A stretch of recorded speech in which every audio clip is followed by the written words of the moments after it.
Նորացնի համար իդեալական սնունդ է համարվում մայրական կաթը եւ ամեն մի նորացնի համար ամենալավագույն սնունդը դա իր մոր կրծքի կաթն է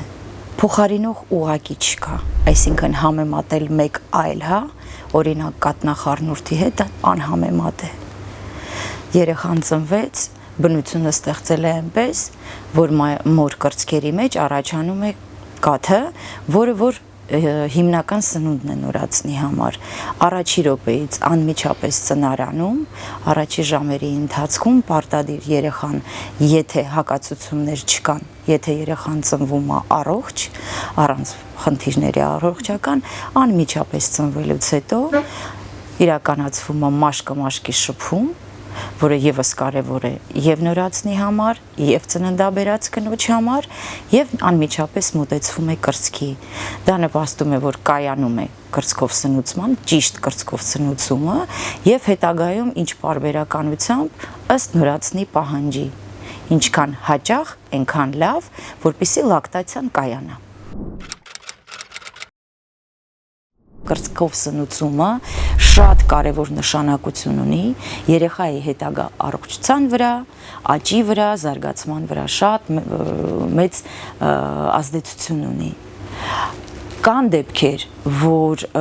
մոր առողջական խնդրից ելնելով կամ երեխայի խնդիրներից ելնելով նշանակվում է այլ տեսակի սնուցում, բայց դա հազվադեպ է լինում։ Այդ դեպքերը հաշվի չենք առնում։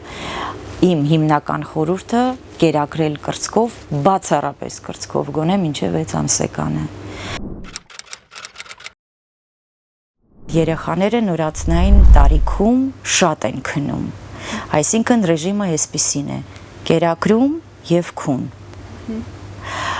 Տանը ճիշտ պետք է կազմակերպվի քունը, որովհետեւ դա խնամքի մի մասն է։ Երեխան պիտի քնի բացառապես իր անկողնում, բացառապես մեջքի վրա, ուտելուց հետո, հագենալուց հետո։ Եթե չկա կարիք, եթե երեխան խիստ աղտոտված չի, ցանկալի է խորհուրդ է տրվում երեխային ծննդատանը չլողացնել, այլ առաջի լոգանքը կազմակերպել արդեն տանը։ Պարտադիր չի երեխային լողացնել ամեն օր։ Նամանավանդ ձմռան ամիսներին։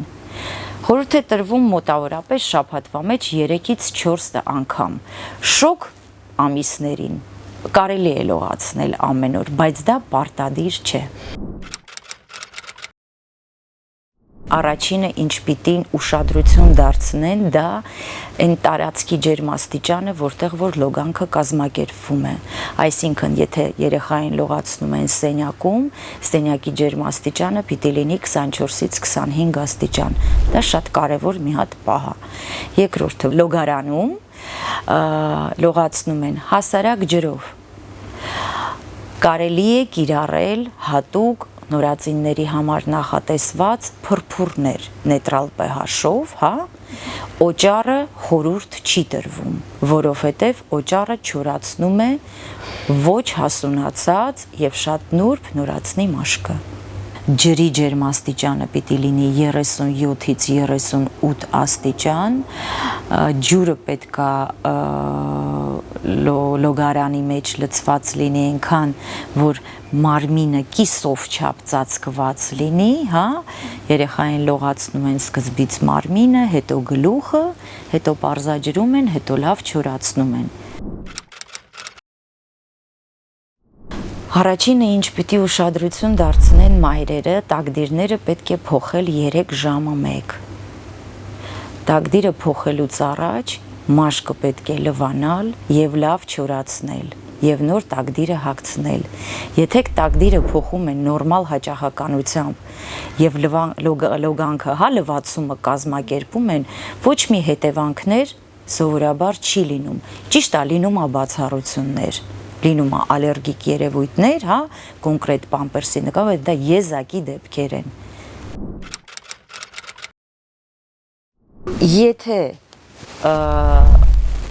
առաջանում է ինչ որ մի տեսակի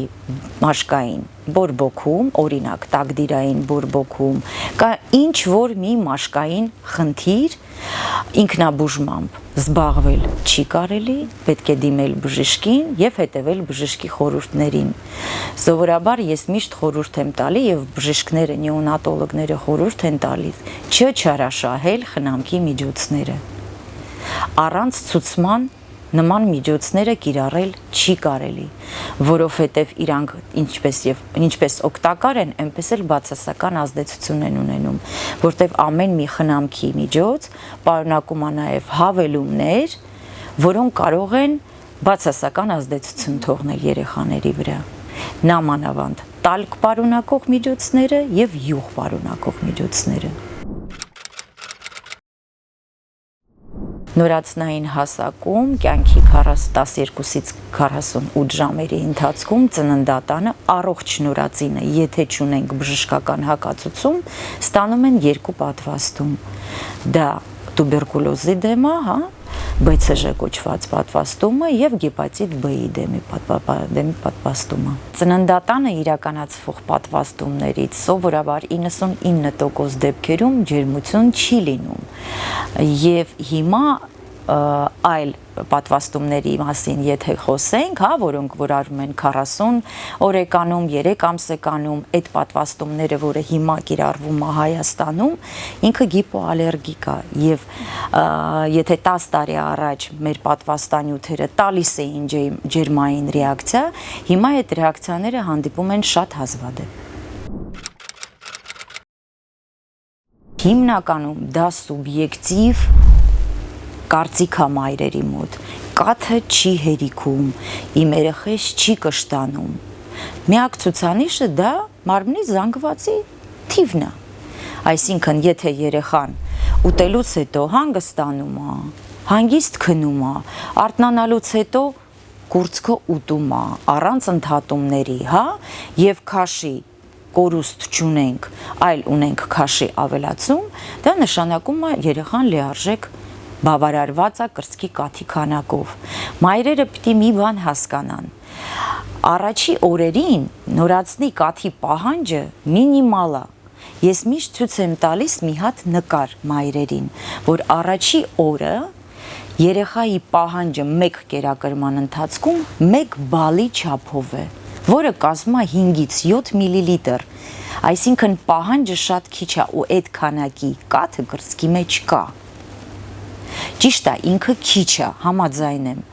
բայց այդ քանակը բավական է երեխային ֆիզիոլոգիական քաշի կորուստից ավել քաշ չկորցնել, Երկրորդ օրը մի պոպոկի չափով, մի շաբաթվա ընթացքում մի ծիրանի չափով, Այնպես որ երեխայի պահանջը առաջի օրերին քիչ է, կաթի քանակն էլ է քիչ։ Երեխան մեծանում է, կաթի քանակը իր պահանջը շատանում է, կրծքի կաթն էլ է շատանում։ Խիստ բժշկական ցուցումով պիտի լինի կաթնախառնուրդի նշանակումը։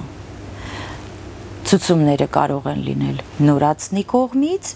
եւ կարող են լինել մայրական հակացություններ։ Այդ դեպքում արդեն ստիպված նշանակում են կաթնախառնուրդ։ Նորածնային հասակում առավել եւս առաջի 2 շաբաթների ընթացքում կան որոշակի սահմանափակումներ, գրգռող ալերգեններ, որոնք որ կարող են չափից շատ գազեր առաջացնել, այո, սահմանափակումը կա, բայց հետագայում արդեն տան պայմաններում մայրը քիչ-քիչ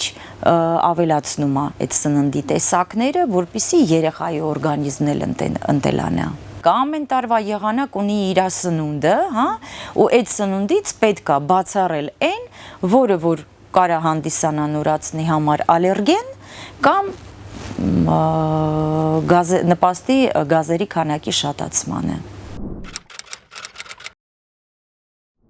Մայրերի խմած ջրի հեղուկների քանակը, սնունդը ինքը բացարձակ չի ազդում կաթնարտադրության վրա։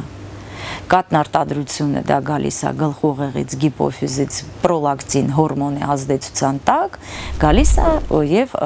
ուրեմն առաջանում է ստիմուլյացիա լինում կաթնարտադրությունը։ Մայրը առաջինը պիտի տրամադրված լինի, ցանկություն ունենա նորմալ սննդակարգ,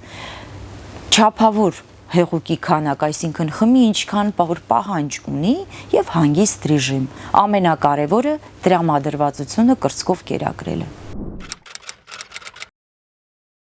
Կրծքով կերակրելու ժամանակ պետք է ուշադրություն դարձնել գիգիենայի, այսինքն կերակրելուց առաջ պարտադիր պետք է լվանալ ձեռքերը, լվանալ կուրծքը։ Եթե մայրը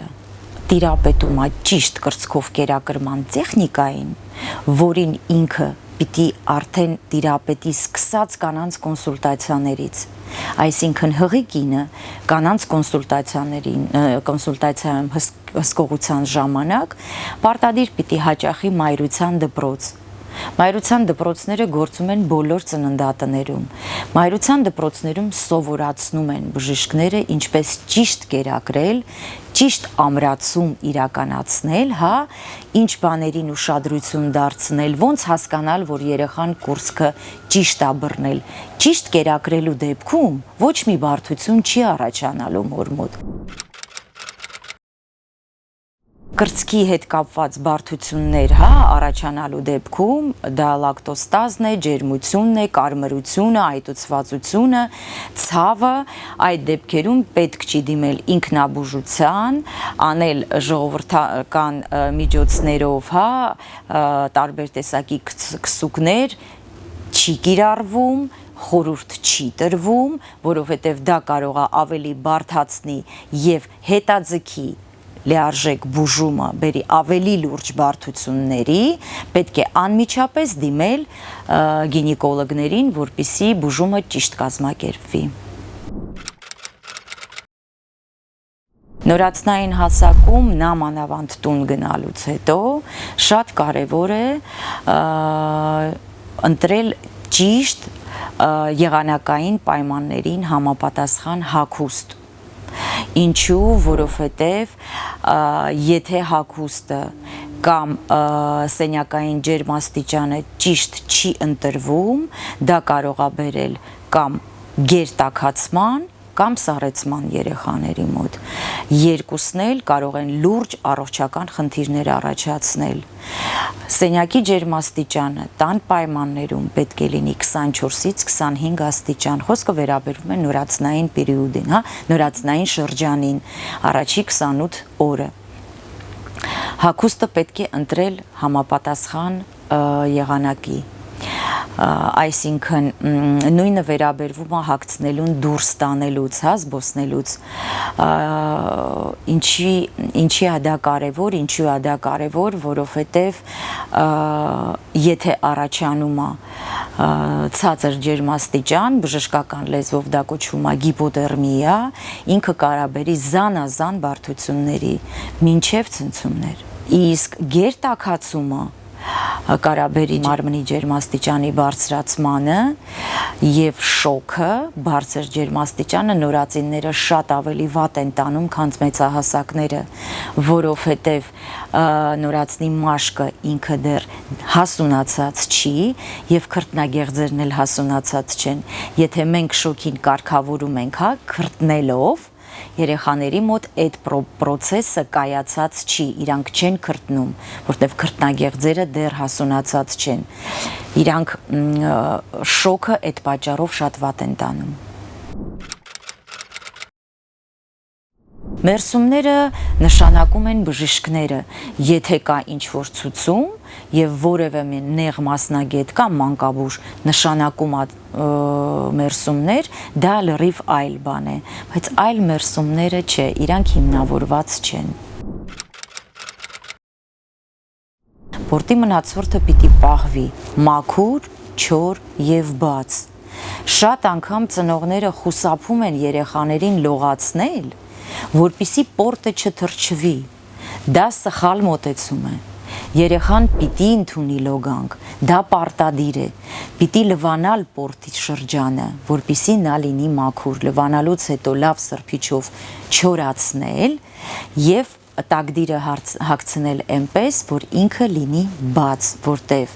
պորտի մնացորդը չորանում է, մումիֆիկացվում է օդի ազդեցության տակ։ Ռուտին ախտահանիչ նյութեր պորտի մշակելու համար խորհուրդ չի տրվում։ Մինչև հիմա կա երևույթ, այդ երևույթը առկա է, որ մշակում են պերիկիսի պերօքսիդով, բրիլանտի կանաչով կամ յոդ պարունակող ինչ-որ նյութերով, դա չի թույլատրվում, որովհետև եթե պորտի շուրջ կարա ձևավորվի օնֆալիտ, իսկ օնֆալիտի առաջին նշանը դա այտուցն է և լուրջ արտահայտված կարմրությունը, այդ ներկող նյութերը կարող են այդ երևույթները ուղղակի քողարկել, ներկել։ Եվ մի բան էլ, պորտի ընկնելուց հետո պորտի վերքից կարող է լինել շիճուկային դեղնավուն արտադրություն կամ մնացորդային մուգ արյան արտադրություն չափավոր քանակով, նամանավանդ երբ որ երեխան լաց է լինում։ Դա նորմալ է։ Այդ շիճուկը դեղնավուն, դա թարախ չի, թարախը մածուծիկ լրիվ այլ բնույթի արտադրություն է։ Մի բան էլ եմ ուզում շեշտել, պորտի օղի թեթև կարմրությունը դա օնֆալիտի նշան չի, պետք չի անհանգստանալ։ Եթե պորտի մնացորդի և հետագայում պորտի մշակումը, խնամքը լինի լիարժեք, ոչ մի խնդիր չի լինելու։ Առաջի 2 շաբաթների ընթացքում հյուրերի քանակը պետք է սահմանափակել, ինչու, որովհետև նորածին երեխան ունի թույլ դիմադրողականություն և վիրուսներից խուսափելու համար պետք է սահմանափակել հյուրերի քանակը։ Ցանկալի է նորածին երեխային չհամբուրել, ինչու, որովհետև նորածնի մաշկը ինքը շատ զգայուն է և իր պաշտպանիչ շերտը դեռ հասունացած չի, այսինքն նորածնի մաշկը չի սիրում անհիմն հպումներ։ Ամենահաճախ հանդիպող երևույթը նորածնային հասակում դա նորածնային դեղնուկն է։ Դեղնում են մոտավորապես 80% հասուն նորածինները, անհասներին չեմ անդրադառնում, խոսքս ուղղված է հասուն երեխաներին, նորածնային դեղնուկի հիմնական պատճառը դա թերի կրծքով սնուցումն է։ Սովորաբար լինում է, то есть այդպես է լինում էլի պրակտիկայում, որ դեղնուկը պահպանված է, բայց երեխան դուրս է գրվում, որովհետև ցուցանիշը, հա, դեղնուկի ցուցանիշը նորմայի սահմաններում է եւ թույլ է տալիս, որ երեխան տուն գնա, բայց դա չի նշանակում, որ պետքա այլևս չհետևել դեղնուկին, մայրերը պետքա ուշադիր լինեն, դեղնուկին հետևեն, ավելանում է, պակասում է, եթե տեսանելի դեղնուկը ավելանում է, պետք է անմիջապես դիմել բժշկի, պետք է խուսափել ավելնորդ դեղորայքից, որոնք որ շատ անգամ նշանակվում են, հա, դեղնուկի դեպքում, բայց իրանք ոչ մի օգուտ չեն տալիս, հակառակը կարող են վնասակար լինեն նորածինների համար և հիմնականում, եթե դա այսպես կոչված ֆիզիոլոգիական դեղնուկ է, ինքը ժամանակի ընթացքում անցնելու է լիարժեք կրծքով սնուցման ֆոնի վրա։